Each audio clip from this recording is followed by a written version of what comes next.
Boa noite, meus irmãos. Que a paz do Mestre Jesus esteja em nossos corações. Vamos continuar o nosso estudo do Livro dos Espíritos a partir da questão 295.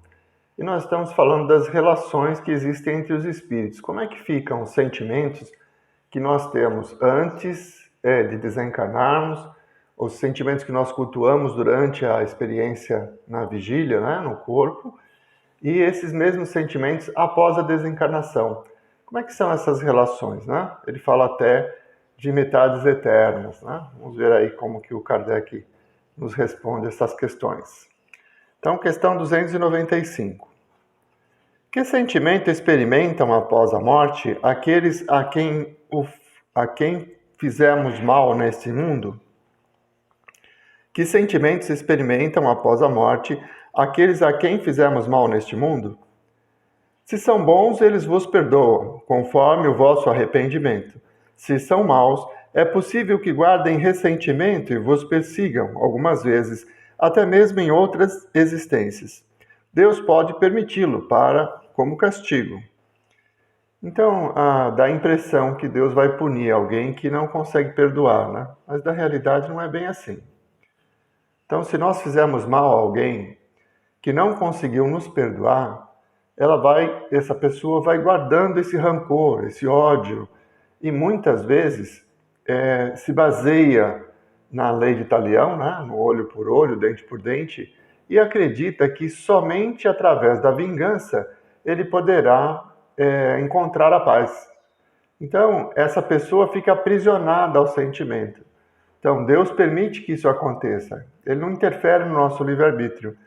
E vai ser uma forma de sofrimento. Porque essa pessoa, enquanto não conseguir nos perdoar, não conseguir tirar de dentro de si esse sentimento nocivo, que é o ódio, ela vai continuar atrasando a sua própria existência.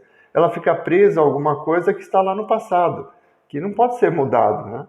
O passado não pode ser mudado. Ou nós aprendemos a conviver com ele, perdoamos e seguimos em frente, evoluindo e sendo felizes, ou nós continuamos alimentando esse rancor, essa mágoa, esse ódio e vamos nos sentir ainda em sofrimento. Por isso que ele diz, né, que Deus o permite, que esse sentimento permaneça até a pessoa decidir perdoar como um castigo. Na verdade, não é um castigo, é uma forma de sofrimento, porque aquele que não perdoa é que sofre. E muitas vezes nós que fomos os ofensores, nos arrependemos dos nossos atos, nós mudamos de comportamento, até pedimos perdão para aquela pessoa e seguimos em frente a nossa vida, né? Nos perdoando pelo nosso erro, reconhecendo as nossas imperfeições, nós vamos seguir em frente e continuar evoluindo. E aquele irmão ofendido fica preso ao passado e não consegue sair. E isso pode passar de uma existência a outra, até de muitas existências, né? No processo obsessivo, em que o irmão fica buscando se vingar e acredita que somente através da vingança ele será feliz, o que é um equívoco e uma causa do seu sofrimento. 296. As afeições individuais dos espíritos são passíveis de alteração? Não, porque eles não podem enganar-se.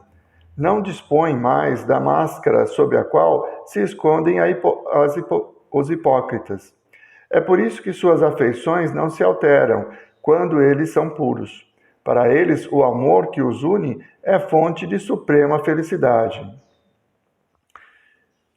Então, os sentimentos são desenvolvidos de uma forma mais espontânea. São sentimentos que nascem no nosso íntimo, pela simpatia de ideias, pela convergência, né, de atitudes. Isso faz com que as pessoas vão se aproximando. Então, não há hipocrisia da matéria.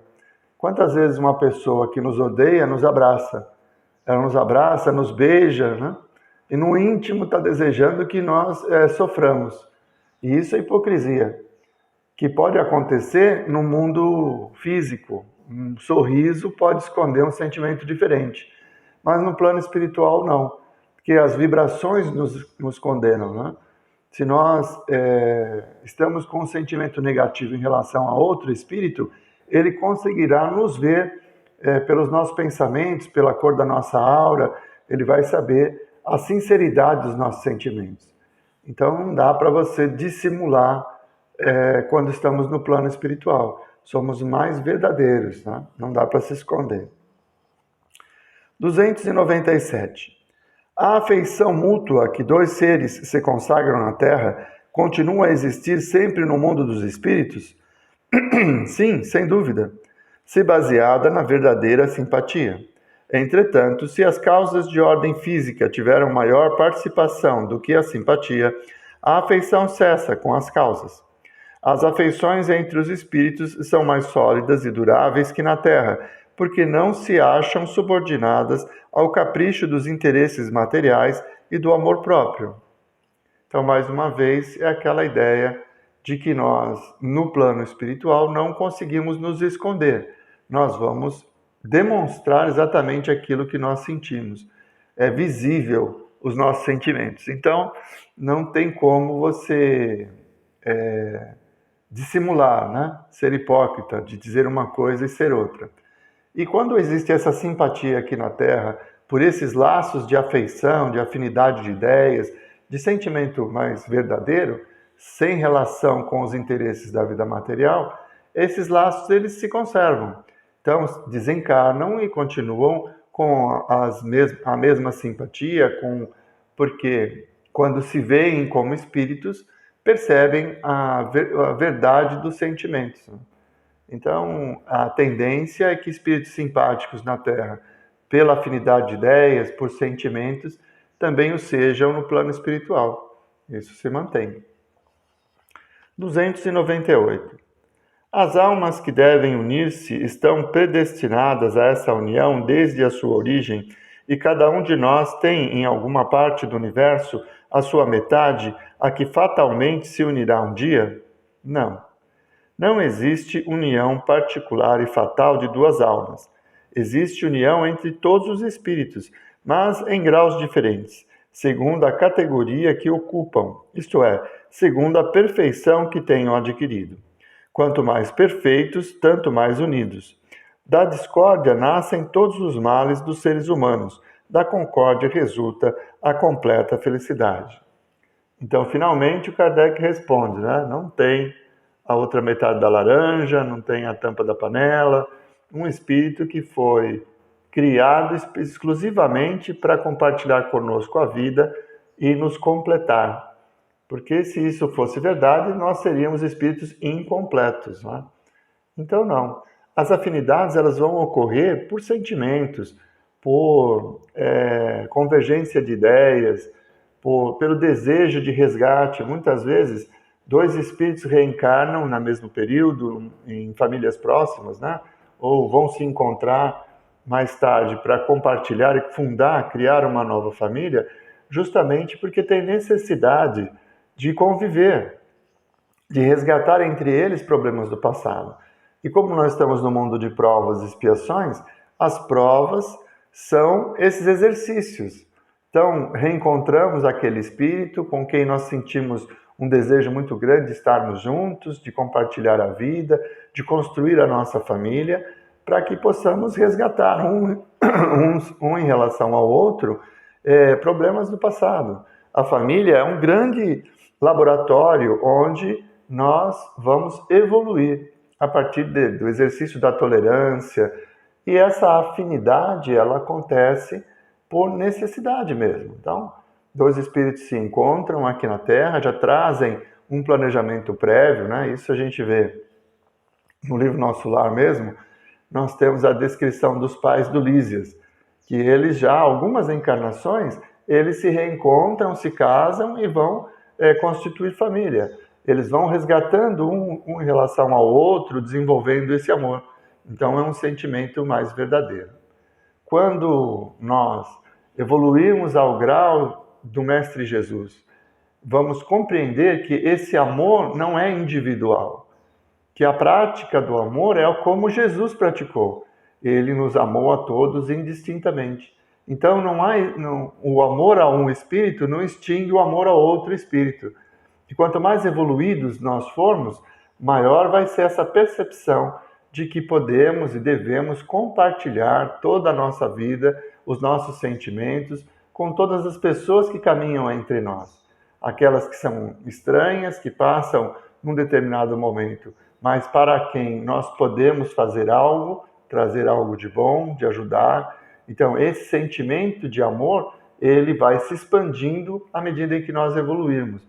E ele não vai ficar restrito a um único ser. Por isso que não tem esse amor individual, né? Fala assim, existem dois espíritos que vão se unir por toda a eternidade. Não. A tendência é que nós nos amemos a todos, como instruiu-nos o Mestre Jesus.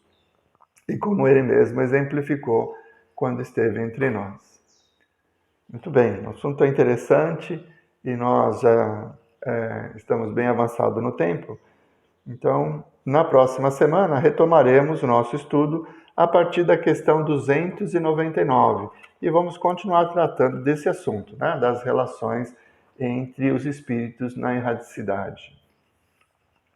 Lembrando que retomamos, então, o nosso estudo presencial do Livro dos Espíritos, todas as segundas-feiras, a partir das 20 horas, na Associação Espírita André Luiz, onde as reuniões em grupo são muito enriquecedoras e poderemos trocar ideias e continuar aprendendo uns com os outros. Mas vamos elevar o nosso pensamento até o mais alto. Mestre Jesus, derramai vossas bênçãos sobre todos nós, Senhor, que possam ser afastados os maus pensamentos, os fluidos impuros, nos trazendo serenidade e paz. E se for da vossa vontade, Senhor, que possamos encontrar a solução para as nossas aflições, a cura para as nossas dores, e de uma forma mais serena, compreendendo e praticando as vossas palavras, possamos nos tornar pessoas melhores. Muito obrigado, Mestre Jesus. Muito obrigado, meus irmãos. Uma boa noite a todos.